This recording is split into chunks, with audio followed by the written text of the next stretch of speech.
Maximum likelihood estimation is one of the most popular and most powerful tools in statistics. In this video, we will explain the logic behind maximum likelihood and explain how the method is used in practice. Let's begin with a simple example. You want to play a game using one of the two dice a friend gave to you. Both have an identical look and feel. However, you know your friend rigged one of the two dice so that it would show a 6 with a probability of 90%. But which one of the two is the correct one and which one is rigged? We can perform an experiment, rolling one of them and observing the outcome. After rolling 3 times, you observe this: 3 6s in a row. You probably guessed that it seems like we used the rigged dice. That means you have intuitively applied the maximum likelihood principle. Why? Because it's much more likely to observe 3 6s in a row with the rigged dice. This would be very unlikely with a normal dice. In fact, we can calculate the probability exactly.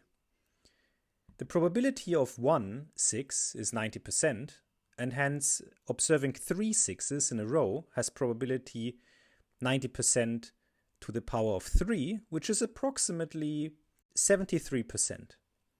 Observing 3 6s in a normal dice is 1 over 6 to the power of 3, which is less than half of 1%. So we have just inferred which type of dice we used by looking at the probability or likelihood of the outcome of rolling the dice. And we have inferred that the one with the higher likelihood is the one we have used. This is the principle of maximum likelihood.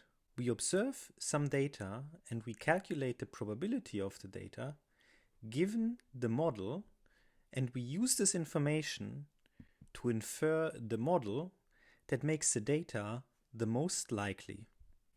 Many statistical examples, however, are quite different from our dice example that we just saw.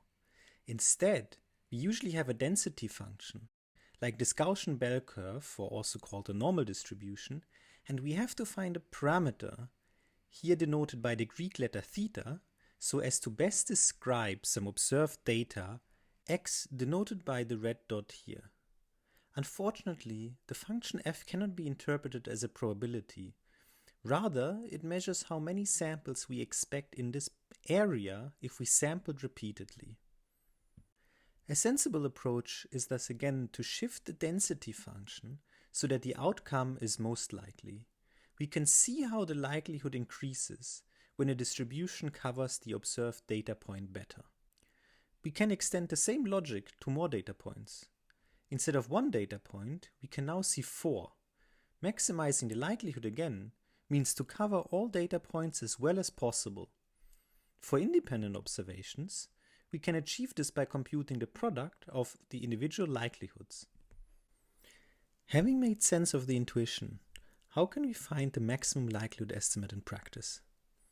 Again, for independent observation, the overall likelihood is given by the product of the individual contributions. Products are unfortunately not very nice to deal with in calculations. Sums are almost always easier to deal with. However, we can use a simple trick: applying logarithms. Applying logarithms on both sides is allowed for maximum likelihood estimation. Why? Because of a simple fact that if we apply a logarithm to two values a and b, where a is larger than b, then logarithm of a is still larger than the logarithm of b. This is called the monotonic function, and it means that applying the logarithm does not change which theta maximizes the likelihood, and therefore it is exactly the same problem in the sense of maximization as it was before. And the application of logarithms has another side effect that is a big advantage for our purposes here. Because application of the logarithms converts products into sums, and sums are usually much easier to deal with. This enables us to make use of very basic rules from calculus. In order to find the maximum of the function with respect to theta, we can just calculate the derivative and set it to 0. Again, we can see the advantage of taking the logarithms, because now we can take the derivative of every part of the sum individually without having to take the derivative of a very complicated product. Solving this equation that we've just seen will help finding the parameter that fits the data best. To have another example, using more data points, we can clearly see how the logarithm of the likelihood increases as the data distribution covers the data until it cannot be improved anymore.